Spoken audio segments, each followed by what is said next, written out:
This podcast is made possible by the listener members of Nashville Public Radio. This is the Nashvillager Podcast.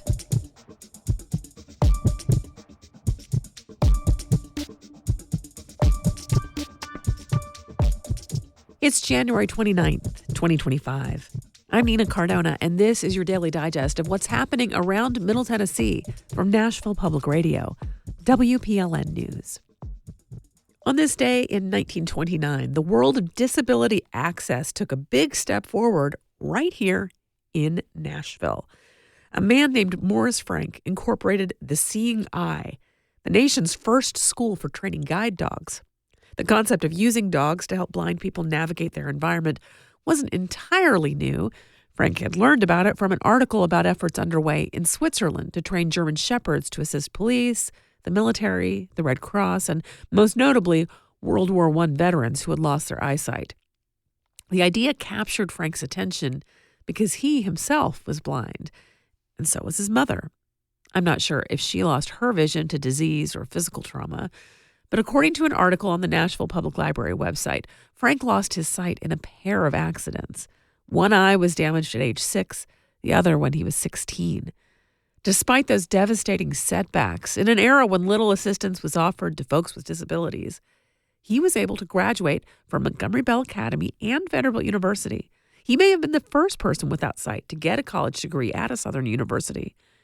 And he got a job with one of Nashville's big insurance companies, National Life and Accident. But he found the experience of navigating the physical world incredibly frustrating. To get around, he had to pay a sighted person as a guide.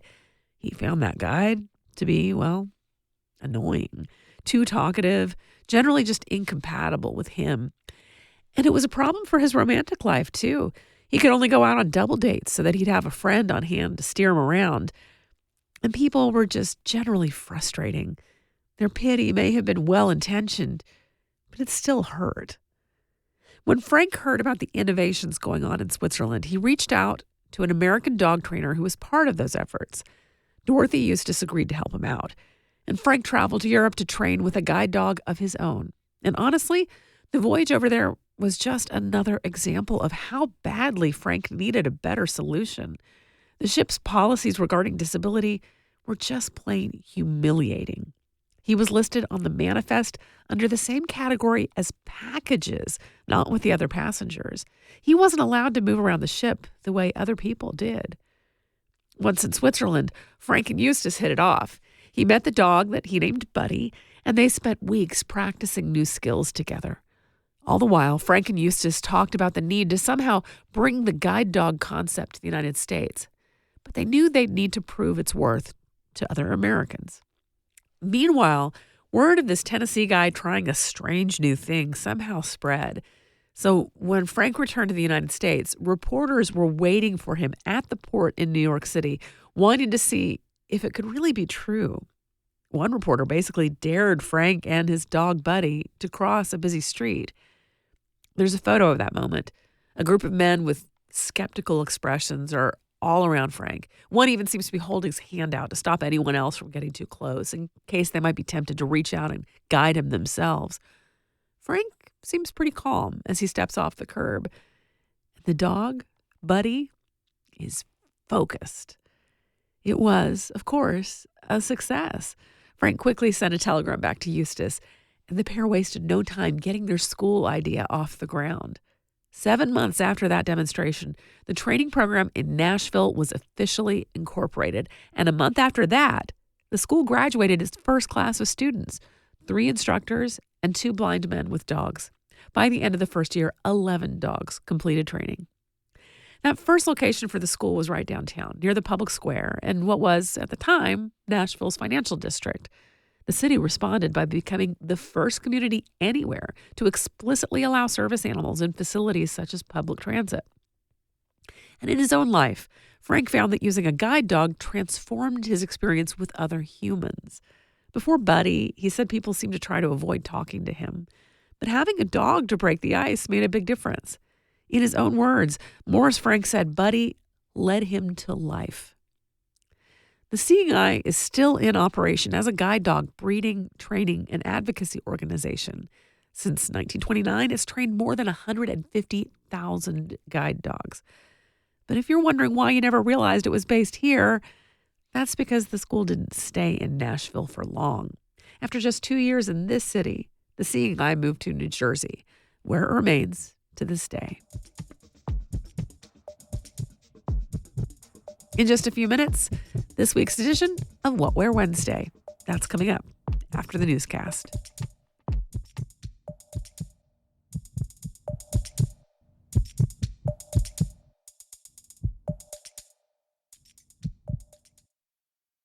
You know how important WPLN News has been to you and your family, and you have seen how high-quality local journalism is necessary to a thriving community. You can ensure that this service stays strong and stays available to all of Nashville and Middle Tennessee. Join the Producer's Circle with your gift of $100 or more each month and make the bold statement that you support the mission of a more informed and engaged community. Start your philanthropic journey with Nashville Public Radio today at WPLN.org. For WPLN News in Nashville, I'm Tony Gonzalez. Tennessee's legislature is moving toward key votes on the governor's proposal to create a statewide school voucher program. The proposal would give families public funds to pay for tuition at private schools and comes with a price tag of nearly $1 billion to the state. Lawmakers and committees advanced the measures with little debate yesterday, and it could come up for full votes in the Senate and House today. The speed of the process drew sharp rebukes from Democrats. Thus far, only one Republican voted against. The Tennessean reports an 11-page amendment clarifies parts of the measure, including a promise that teachers would receive $2,000 bonuses.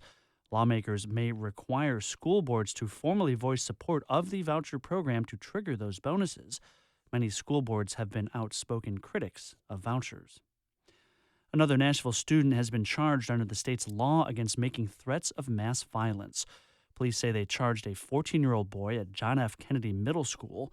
They say the teen warned students at dismissal yesterday not to come to school and that he would be bringing a gun.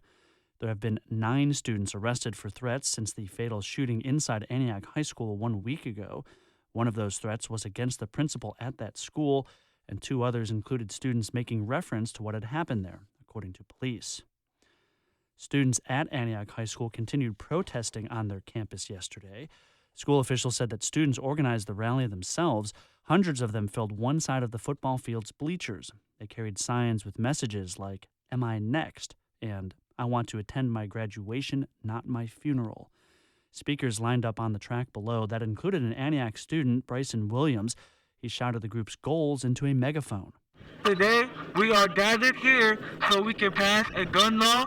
We are also would like to represent Jocelyn so we can show her family that we do care and that this will not happen again. Other speakers included elected officials whose districts include Antioch and a mother who lost a child in the Covenant School shooting. All of them advocated for gun reform this year. Governor Bill Lee wants to create a new state division to enforce immigration laws, mirroring a push from President Donald Trump to expel migrants from the country. WPLN's Miriam reports that just one part of Lee's immigration plan is before lawmakers this week. The proposed centralized immigration enforcement division would coordinate federal and state efforts to deport people without legal status, led by a governor appointee. The new division is just one part of an omnibus immigration bill. Under the proposal, state officials could be removed from their positions if they institute sanctuary policies for immigrants, which is already a practice prohibited by state law. Another provision would create a separate driver's license design for Tennesseans without citizenship. Part of the goal is to terrify folks. That's Judith Claire June with the Tennessee Immigration and Refugee Rights Coalition. We're seeing a lot of that. We're seeing kids not show up to schools, and a lot of parents and families are afraid for their safety and well-being. ICE already has ways of partnering with local law enforcement through its 287G program, but only Knox and Greene counties are participating. The governor's plan would incentivize joining the program with $5 million in grants annually. Mariana Bacallao, WPLN News. The Tennessee Performing Arts Center is reportedly in talks with the state for an alternative new location. Plans for Metro's redevelopment of the East Bank include a lot reserved for TPAC. It's a prime location right next to the pedestrian bridge. But with plenty of details to be sorted out between the arts venue and city leaders, those discussions have turned rocky. Now, Axios reports, TPAC is exploring the possibility of building a new facility in the Bicentennial Mall area instead. It's state land near the State Library and Archives and the Nashville Sound's First Horizon Park. Staying in its current location is not an option for TPAC. The venue is currently housed in the state's James K. Polk office building. Since 2022, officials have been working to remove all state offices from that structure in order to rent the property out as a long-term ground lease. And Dolly Parton is venturing into higher education. The megastar is partnering with talent management company CTK Enterprises and Belmont University to create Dolly U. The program offers students the chance to learn about marketing and merchandising and to apply their work toward Parton's upcoming Broadway show, Dolly, an original musical. In its inaugural semester this spring, the program offers 4 project-based courses, which will serve as a pilot for additional connections between Parton, CTK, and Belmont. You'll find more news anytime at WPLN.org.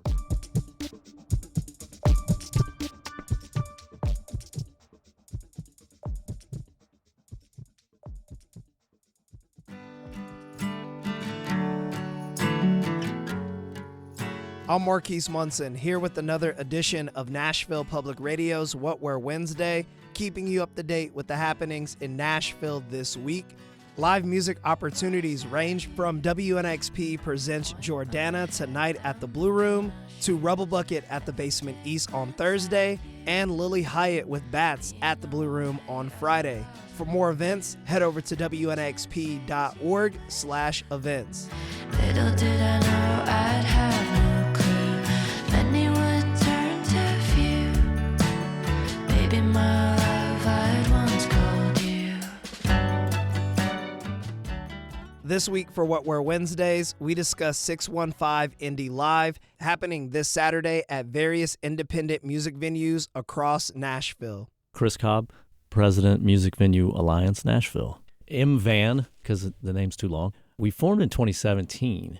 3 independent venue owners came together. Then when we felt these outside pressures, a lot of corporate pressure kind of starting to affect the marketplace here in Nashville, and we felt like the playing field was just tilting further and further against the smaller independent rooms. But we didn't do anything with it for 3 years, and then COVID hit.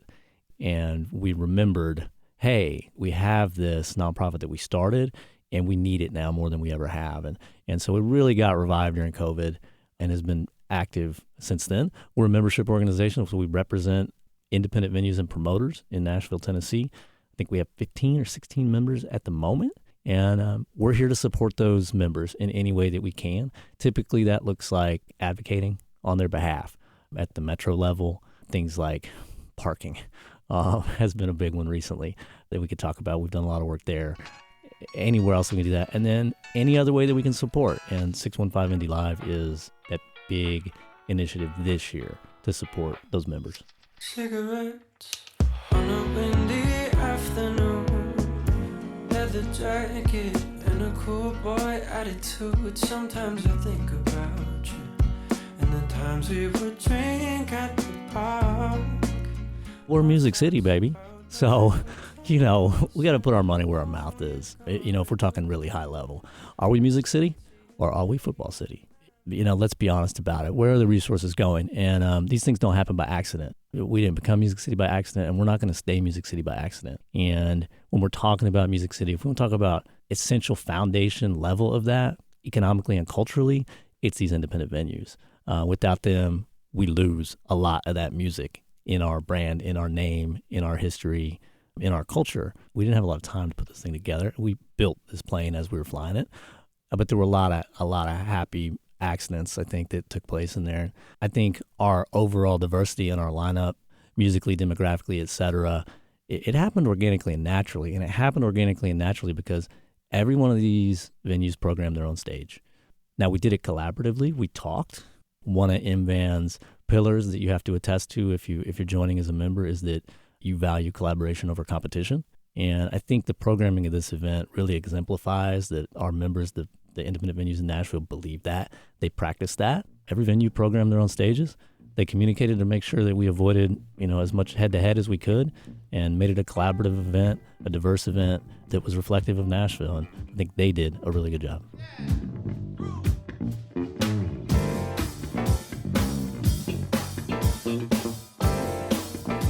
So it's not a new concept, right? I mean, club takeover events happen all over the place. They've happened in Nashville in the past. Jason Moon Wilkins was part of one. I think you guys know him.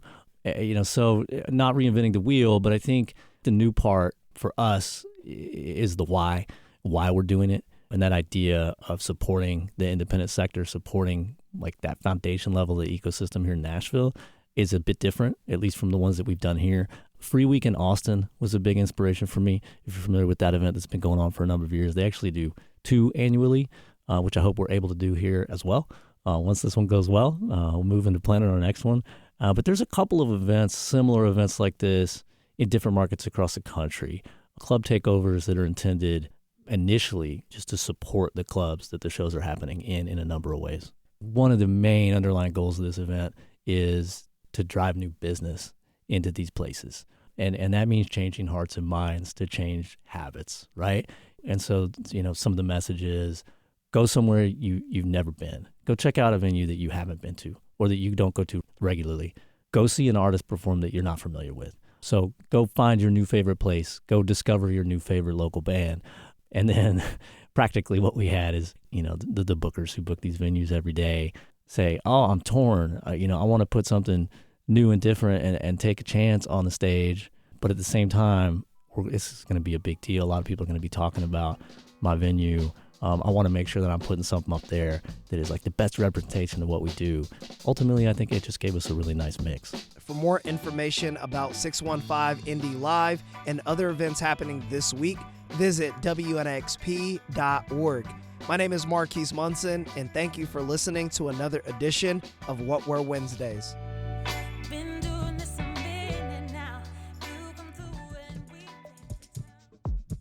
Thanks for listening to the Nash Villager podcast. We take this look into Nashville news every weekday. If you like what we're doing, please subscribe on your favorite podcasting app and tell a friend or mention us on your social media.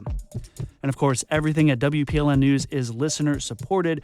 You can become a listener member at WPLN.org. Thanks for listening.